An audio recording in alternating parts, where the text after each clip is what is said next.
Hello friends, welcome back to your own teacher. അപ്പോൾ നമ്മൾ കഴിഞ്ഞ ക്ലാസ്സിൽ ശാസ്ത്രത്തെക്കുറിച്ച് പറഞ്ഞു നിർത്തിയില്ലേ? മാനവികത എന്ന പാഠത്തിലെ നവോത്ഥാന കാലത്തെ ശാസ്ത്രത്തെക്കുറിച്ചാണ് നമ്മൾ കഴിഞ്ഞ ക്ലാസ്സിൽ പറഞ്ഞു നിർത്തിയത്. അപ്പോൾ ഈ ഒരു വീഡിയോയിൽ ഇനി 2 ടോപ്പിക്കും കൂടിയാണ് ചർച്ച ചെയ്യാനായിട്ടുള്ളൂ. അപ്പോൾ നമുക്ക് നോക്കാം ഏതൊക്കെയാണ്. അതിൽ ഫസ്റ്റ് ടോപ്പിക്കാണ് മതനവീകരണം എന്ന് പറയുന്നത്, റിഫോർമേഷൻ. നവോത്ഥാനത്തിൻ്റെ സ്വാധീനം യൂറോപ്പിലെ മതരംഗത്തും പ്രതിഫലിച്ചു. നവോത്ഥാന കാലഘട്ടത്തിൽ മാറ്റങ്ങൾ സംഭവിച്ചു തുടങ്ങി നമുക്കറിയാം. അത് യൂറോപ്പിലെ മതരംഗങ്ങളിലും പ്രതിഫലിക്കാനായിട്ട് തുടങ്ങി. ഇറാസ്മസിനെ പോലുള്ള മാനവികതാവാദികൾ രചിച്ച, ഇറാസ്മസ് നമുക്കറിയാം പ്രൈസ് ഓഫ് ഫോളി എന്ന് പറഞ്ഞിട്ടുള്ള ആ ഒരു കൃതി നമുക്കിവിടെ ബോക്സിലായിട്ട് കൊടുത്തിട്ടുണ്ടായിരുന്നു അല്ലെ. Erasmus in praise of folly എന്ന് പറഞ്ഞിട്ടുള്ള കൃതിയായിരുന്നു അദ്ദേഹം രചിച്ചിട്ടുള്ളത്. ഓക്കെ, അപ്പോൾ അദ്ദേഹം എന്താണ് പറയുന്നത്? നവോത്ഥാനത്തിന് സ്വാധീനം യൂറോപ്പിലെ മതരംഗത്തും പ്രതിഫലിച്ചു. ഇറാസ്മസിനെ പോലുള്ള മാനവികതാവാദികൾ രചിച്ച ആക്ഷേപഹാസ്യ കൃതികളും ജോൺ വൈക്ലിഫ്, ജോൺ ഹസ്, സവോനാറോള തുടങ്ങിയവരുടെ വിമർശനങ്ങളും കത്തോലിക്ക സഭയിൽ നിലനിന്നിരുന്ന ചില പ്രവണതകൾക്കും വിശ്വാസങ്ങൾക്കും എതിരായി പ്രതിഷേധങ്ങൾ രൂപം കൊള്ളുന്നതിന് പശ്ചാത്തലമൊരുക്കി. അപ്പോൾ പണ്ട് കാലത്ത് കത്തോലിക്ക സഭയിൽ ക്രൈസ്തവ വിശ്വാസങ്ങൾക്കിടയിലുണ്ടായ ചില പ്രതിഷേധങ്ങൾക്ക് ഇത് വഴിയൊരുക്കി എന്നാണ് പറയുന്നത്. ജനങ്ങളിൽ നിന്നും പണം സമാഹരിക്കാനായി പുറത്തിറക്കിയ പാപവിമോചന പത്രത്തിന്റെ വിൽപ്പനയായിരുന്നു അക്കാലത്ത് ഏറ്റവും കൂടുതൽ പ്രതിഷേധം ക്ഷണിച്ചു വരുത്തിയത്. അതായത് പാപവിമോചന പത്രം എന്ന് പറയുന്നതുകൊണ്ട് ഉദ്ദേശിക്കുന്നത് ഈ ജനങ്ങൾ എല്ലാവരും പാപം ചെയ്തിട്ടുള്ളവരായിരിക്കും അല്ലെ, പാപികളായിരിക്കാം. അപ്പോൾ ജനങ്ങളിൽ ഒരുപാട് പേര് ഈ പാപം ചെയ്തവരുടെ പാപത്തെ, ശിക്ഷയെ കുറച്ചു കൊടുക്കാനായിട്ട് ഈ പാപവിമോചന പത്രം അച്ചടിച്ചിറക്കാൻ തുടങ്ങി. അപ്പോൾ ഈ പാപവിമോചന പത്രം വാങ്ങണമെങ്കിൽ പൈസ കൊടുക്കണം. നമ്മൾ ചെയ്ത തെറ്റിന്റെ അടിസ്ഥാനത്തിൽ അതിന്റെ വില നിശ്ചയിക്കപ്പെടും. അങ്ങനെ അതിന് പൈസ കൊടുത്തിട്ട് ആ പാപവിമോചന പത്രം വാങ്ങിയിട്ടുണ്ടെങ്കിൽ നമുക്ക് ഈ പാപത്തിൽ നിന്നും മോചിതനാവാനായിട്ട് സാധിക്കുന്നതാണ് ഇതിന്റെ അടിസ്ഥാനം. അപ്പോൾ ഇത് വലിയ അളവിൽ വിറ്റഴിക്കാൻ തുടങ്ങിയത് പ്രതിഷേധങ്ങൾക്ക് വഴിയൊരുക്കി എന്നാണ് പറയുന്നത്. അപ്പോൾ എന്താണ് പറയുന്നത്? ജനങ്ങളിൽ നിന്നും പണം സമാഹരിക്കാനായി പുറത്തിറക്കിയ പാപവിമോചന പത്രത്തിന്റെ, ഇന്റലിജൻസ് എന്നാണ് അതിന് പറയുക, വിൽപ്പനയായിരുന്നു അക്കാലത്ത് ഏറ്റവും കൂടുതൽ പ്രതിഷേധം ക്ഷണിച്ചു വരുത്തിയത്. പാപവിമോചന പത്രം പണം നൽകി വാങ്ങിയാൽ പാപങ്ങളിൽ നിന്നും മോചനം നേടാം എന്ന് മതനേതൃത്വം ജനങ്ങളോട് ആഹ്വാനം ചെയ്തു. പാപവിമോചന പത്രത്തിന്റെ വിൽപ്പനയിലൂടെ ശേഖരിക്കുന്ന പണം കൊണ്ട് ആശുപത്രികൾ, കത്തീഡ്രലുകൾ തുടങ്ങിയവ നിർമ്മിക്കുകയായിരുന്നു ഇതിന്റെ ലക്ഷ്യം, സഭാ നേതൃത്വത്തിന്റെ ലക്ഷ്യം എന്ന് പറയുന്നത്. റോമൻ കത്തോലിക്ക സഭയിലെ ഈ ഒരു ലക്ഷ്യത്തിന് വേണ്ടിയിട്ടാണ് ഇവര് പണം ശേഖരിക്കാനായിട്ട് തുടങ്ങിയത്. ഇതിന്റെ വിൽപ്പനയ്ക്കായി ജൊഹാൻ ടെറ്റ്സൽ എന്ന ഡൊമിനിക്കൽ സന്യാസി ജർമ്മനിയിലെത്തി ഇതിന്റെ വിൽപ്പനയ്ക്ക് വേണ്ടിയിട്ട്. ഓക്കെ, പാപവിമോചന പത്രത്തിന്റെ വിൽപ്പനയിൽ പ്രതിഷേധിച്ച് ജർമ്മനിയിലെ വിറ്റൻബർഗ് ദേവാലയത്തിന്റെ വാതിൽ, വിറ്റൻബർഗ് ആ പേര് ഓർത്തു വെക്കാം. ഈ പാപവിമോചന പത്രത്തിന്റെ വിൽപ്പനയിൽ പ്രതിഷേധിച്ച് ജർമ്മനിയിലെ വിറ്റൻബർഗ് ദേവാലയത്തിന്റെ വാതിലിൽ 1517 മാർട്ടിൻ ലൂതർ എന്ന പുരോഹിതൻ തന്റെ 95 പ്രബന്ധങ്ങൾ, 95 തീസിസ് പതിപ്പിച്ചു. അതായത് അദ്ദേഹത്തിൻ്റെതായിട്ടുള്ള 95 പ്രബന്ധങ്ങൾ അദ്ദേഹം ആ ഒരു വിറ്റൻബർഗ് ദേവാലയത്തിന്റെ വാതിലിൽ 1517 മാർട്ടിൻ ലൂതർ എന്ന പുരോഹിതൻ വന്നിട്ട് പതിപ്പിച്ചു എന്നാണ് പറയുന്നത്. ഇത് പ്രൊട്ടസ്റ്റന്റ് പ്രസ്ഥാനം എന്ന മതനവീകരണ പ്രസ്ഥാനത്തിന്റെ ആരംഭമായി കണക്കാക്കപ്പെടുന്നു. ഈ ഒരു മൂവ്മെന്റിനെ പറയുന്ന പേരാണ് പ്രൊട്ടസ്റ്റന്റ് പ്രസ്ഥാനം എന്ന്. ആരാണ് ഇതിന് നേതൃത്വം കൊടുത്തത്? 1517 മാർട്ടിൻ ലൂതർ ആണ് നേതൃത്വം കൊടുത്തത്. ഓക്കെ, തെറ്റേത്, മാർട്ടിൻ ലൂതർ കിങ് അല്ല കേട്ടോ, അദ്ദേഹം വേറെയാണ്. ഇത് മാർട്ടിൻ ലൂതർ എന്ന പുരോഹിതനാണ് ഈ 95 പ്രബന്ധങ്ങൾ ആ ഒരു ദേവാലയത്തിന്റെ വാതിലിൽ ഒട്ടിച്ചത്. ഇത് പ്രൊട്ടസ്റ്റന്റ് പ്രസ്ഥാനം എന്ന മതനവീകരണ പ്രസ്ഥാനത്തിന്റെ ആരംഭമായി കണക്കാക്കി. ഒരു ആശയപരമായ സംവാദം മാത്രമാണ് മാർട്ടിൻ ലൂതർ ഇതിലൂടെ ലക്ഷ്യമിട്ടത്. ജർമ്മന് പകരം ലാറ്റിൻ ഭാഷയിലാണ് അദ്ദേഹം തന്റെ പ്രബന്ധങ്ങൾ തയ്യാറാക്കിയത്. ലാറ്റിൻ ഭാഷയിലാണ് അദ്ദേഹത്തിന്റെ പ്രബന്ധങ്ങളൊക്കെ അദ്ദേഹം എഴുതിയിട്ടുണ്ടായിരുന്നത്. എന്നാൽ അജ്ഞാതരായ ചിലർ ഇത് ജർമ്മൻ ഭാഷയിലേക്ക് പരിഭാഷപ്പെടുത്തി പ്രചരിപ്പിച്ചു. അപ്പോൾ മറ്റുള്ളവർക്ക് ഇത് വായിക്കാനായിട്ട് പറ്റി. തുടർന്ന് അദ്ദേഹം സഭയുമായുള്ള ബന്ധം ഉപേക്ഷിച്ചു. അദ്ദേഹം ഒരു പുരോഹിതനായിരുന്നു എന്ന് പറഞ്ഞു. അപ്പോൾ ഒരു സഭയുമായിട്ടുള്ള ബന്ധം അദ്ദേഹം പൂർണ്ണമായിട്ടും ഉപേക്ഷിച്ചു. അതിനുശേഷമാണ് അദ്ദേഹം ഇദ്ദേഹത്തിന്റെ പ്രൊട്ടസ്റ്റന്റ് മൂവ്മെന്റ് നടത്താൻ തുടങ്ങിയത്. ജർമ്മനിയിലെ സർവകലാശാലകളും മതനവീകരണത്തിന് പശ്ചാത്തലമൊരുക്കി. ജർമ്മനിയിൽ ഉണ്ടായിരുന്ന സർവകലാശാലകളാണ് ഇതിന് ഒരു അടിത്തറയിട അല്ലെങ്കിൽ പശ്ചാത്തലം ഒരുക്കി ഈ മതനവീകരണത്തിന്, പ്രൊട്ടസ്റ്റന്റ് മൂവ്മെന്റിന്. മാർട്ടിൻ ലൂതറുടെ പ്രൊട്ടസ്റ്റന്റ് മതനവീകരണത്തിന് കേന്ദ്രമായി പ്രവർത്തിച്ചത് അദ്ദേഹം അധ്യാപകനായിരുന്ന ജർമ്മനിയിലെ വിറ്റൻബർഗ് സർവകലാശാലയായിരുന്നു. ജർമ്മനിയിലെ പ്രശസ്തമായിട്ടുള്ള വിറ്റൻബർഗ് സർവകലാശാലയായിരുന്നു, ശാലയിൽ അധ്യാപകനായിരുന്നു ഇദ്ദേഹം. അദ്ദേഹത്തിന്റെ കേന്ദ്രമായിട്ട് പ്രവർത്തിച്ച വ്യക്തിയായിരുന്നു എന്ന് പറഞ്ഞു, അധ്യാപകനായിരുന്നു എന്ന് പറഞ്ഞു. അദ്ദേഹത്തിന്റെ സർവകലാശാല ഇതിന് പശ്ചാത്തലം ഒരുക്കിയെന്നും പറഞ്ഞു.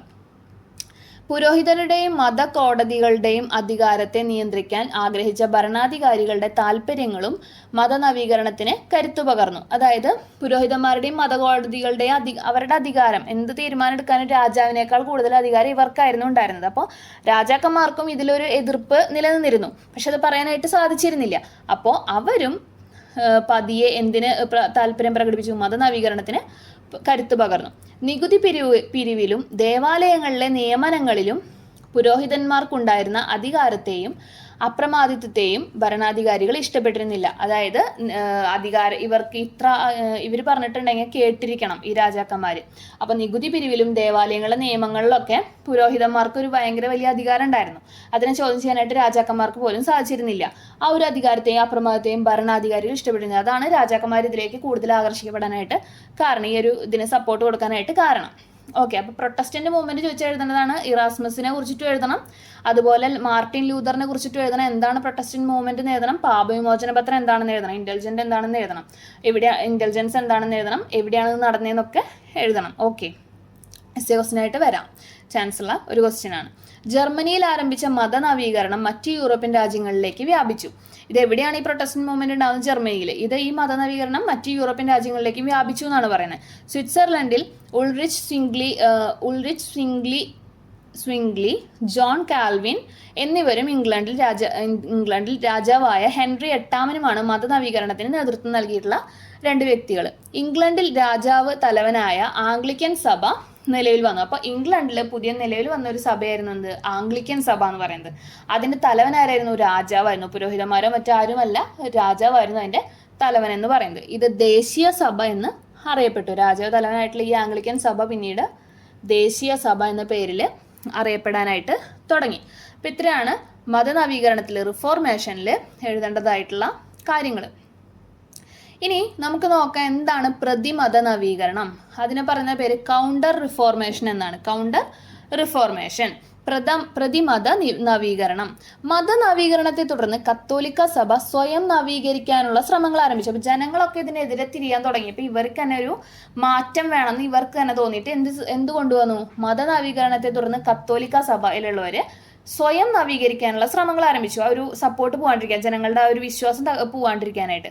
ഇത് പ്രതിമത നവീകരണം എന്ന പേരിൽ അറിയപ്പെട്ടു. അവർ തന്നെ മാറ്റം വരുത്തി പുതിയതായിട്ട് നവീകരിച്ചതിന് ഈ നവീകരിച്ച റിഫോർമേഷനെ പറയുന്ന പേരാണ് കൗണ്ടർ റിഫോർമേഷൻ അല്ലെങ്കിൽ പ്രതിമത നവീകരണം. ഇതിന്റെ ഭാഗമായി വടക്കൻ ഇറ്റലിയിലെ ട്രെൻറ്റിൽ സഭാ നേതൃത്വത്തിന്റെ ഒരു സമ്മേളനം വിളിച്ചു ചേർത്തു.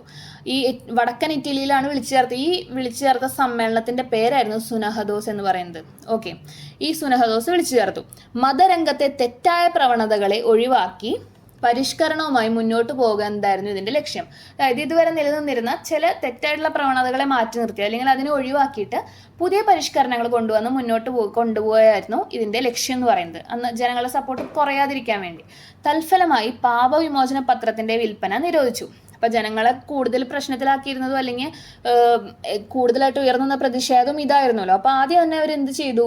തൽഫലമായി പാപവിമോചന പത്രത്തിന്റെ വിൽപ്പന നിരോധിച്ചു. വിശ്വാസികൾ വായിക്കാൻ പാടില്ലാത്ത പുസ്തകങ്ങളുടെ പട്ടികയായ ഇൻഡെക്സ് പ്രസിദ്ധീകരിച്ചു. ഏതൊക്കെ പുസ്തകങ്ങളാണ് ലിസ്റ്റ് ഓഫ് വായിക്കാൻ പാടില്ലാത്ത പുസ്തകങ്ങൾ. അപ്പോൾ ആ ജനങ്ങൾ വായിക്കാൻ പാടില്ലാത്ത, വിശ്വാസം തകർക്കുന്നതായിട്ടുള്ള പുസ്തകങ്ങളൊക്കെ നിരോധിച്ചതായിട്ട് ഇൻഡെക്സ് എന്ന് പറഞ്ഞിട്ട് ഒരു ലിസ്റ്റ് പ്രസിദ്ധീകരിച്ചു. മധ്യകാലത്ത് നിലനിന്നിരുന്ന മതവിചാരണ കോടതി പുനഃസ്ഥാപിച്ചു. മധ്യകാലത്ത് ഒരു കോടതി നിലനിന്നിരുന്നു, മതവിചാരണ കോടതി നിലനിന്നിരുന്നു. അത് പുനഃസ്ഥാപിച്ചു. അവർ ഇൻക്വിസിഷൻ നടത്തി. അപ്പം ഇൻക്വിസിഷൻ എന്നാണ് മതവിചാരണ കോടതിനെ പറയുന്നത്. അപ്പോൾ അതിലെങ്ങനെയാണ് മതത്തിനെതിരായിട്ട് എന്ത് ചെയ്താലും അവിടെ ചോദ്യം ചെയ്യപ്പെടും. ആ മതവിചാരണ കോടതിയിൽ കൊണ്ടുവരും, ആ ചോദ്യം ചെയ്യപ്പെടും. അപ്പോൾ അന്ന് നിലനിന്നിരുന്ന മതവിചാരണ കോടതി പുനഃസ്ഥാപിക്കുകയും ഉണ്ടായി. പിന്നെന്താണ് പറയുന്നത്, സ്പെയിൻകാരനായ ഇഗ്നേഷ്യസ് ലോയോള എന്ന പുരോഹിതൻ സ്ഥാപിച്ച സൊസൈറ്റി ഓഫ് ജീസസ് എന്ന സഭയും പ്രതിമത നവീകരണത്തിൽ പ്രധാന പങ്കുവഹിച്ച വ്യക്തിയാണ് ഇഗ്നേഷ്യസ് ലയോള കേട്ടോ. സ്പെയിൻകാരനായ ഇഗ്നേഷ്യസ് ലയോള എന്ന പുരോഹിതൻ, അദ്ദേഹം പുരോഹിതനായിരുന്നു. അദ്ദേഹം സ്ഥാപിച്ച ഒന്നാണ് സൊസൈറ്റി ഓഫ് ജീസസ് എന്ന സഭയും പ്രതിമത നവീകരണത്തിൽ പ്രധാന പങ്കുവഹിച്ചു. ഇതിലെ അംഗങ്ങൾക്ക് കർശനമായ അച്ചടക്കവും ചോദ്യം ചെയ്യാതെയുള്ള അനുസരണയും ബാധകമായിരുന്നു. വളരെ അച്ചടക്കത്തോടും കൃത്യതയോടും കൂടിയിട്ടുള്ള ഒരു സഭയാണ് ഈ സൊസൈറ്റി ഓഫ് ജീസസ് എന്ന് പറഞ്ഞിരുന്നത്. അതവർ പാലിക്കണമായിരുന്നു. വിദ്യാലയങ്ങൾ സ്ഥാപിച്ചുകൊണ്ടും മതപ്രചരണ പ്രവർത്തനങ്ങളിൽ ഏർപ്പെട്ടുകൊണ്ടും കത്തോലിക്ക സഭയുടെ മേധാവിത്വം ഉറപ്പിക്കാൻ അവർ ശ്രമിച്ചു. ആ ഒരു മേധാവിത്വം നിലനിർത്താനായിട്ട് അവർ സ്കൂളുകൾ പണിതു, ജനങ്ങളെ ആകർഷിപ്പിക്കാനായിട്ട് സ്കൂളുകൾ പണിതു, അല്ലെങ്കിൽ മതപ്രചരണങ്ങൾ കൂടുതൽ നടത്താൻ തുടങ്ങി, ഈ സഭയിലേക്ക് ആൾക്കാരെ സ്വീകരിക്കാൻ തുടങ്ങി, അങ്ങനെയുള്ള കാര്യങ്ങളൊക്കെ ചെയ്യാൻ തുടങ്ങി. കത്തോലിക്ക സഭയിൽ അക്കാലത്ത് നിലനിന്നിരുന്ന നിരവധി തെറ്റായ പ്രവണതകളെ ഇല്ലാതാക്കാൻ പ്രതിമത നവീകരണത്തിന് കഴിഞ്ഞു. ആ ഒരു പ്രതിമത നവീകരണം എന്ന പേരിൽ അന്നുണ്ടായിരുന്ന ചില തെറ്റായ പ്രവർത്തനങ്ങളെ നിർത്താനായിട്ട് ഈ ഒരു കൗണ്ടർ റിഫോർമേഷന് സാധിച്ചു എന്നാണ് പറയുന്നത്. കത്തോലിക്ക മതനവീകരണം എന്നും ഇത് പിന്നീട് അറിയപ്പെടാനായിട്ട് തുടങ്ങി. കത്തോലിക്ക മതനവീകരണം എന്ന പേരിൽ ഇത് അറിയപ്പെടാനായിട്ട് തുടങ്ങി. എന്താണ്? കത്തോലിക് റിഫോർമേഷൻ എന്ന് വിളിച്ചു തുടങ്ങി. അപ്പം ഇത്രയാണ് ഈ ഒരു പാഠത്തിൽ പറയുന്നത്. മതനവീകരണവും പ്രതിമത നവീകരണവും തമ്മിലുള്ള വ്യത്യാസം ചോദിച്ചിട്ടുണ്ടെങ്കിൽ രണ്ടും എഴുതണം. കാരണം മതനവീകരണത്തിൽ എങ്ങനെയായിരുന്നു, അതും പ്രതിമത നവീകരണത്തിൽ എങ്ങനെയായിരുന്നു എന്ന് എഴുതണം. അതിൽ വ്യക്തികളുടെ പേരും എഴുതണം. Ignatius Loyola ഏതിലായിരുന്നു?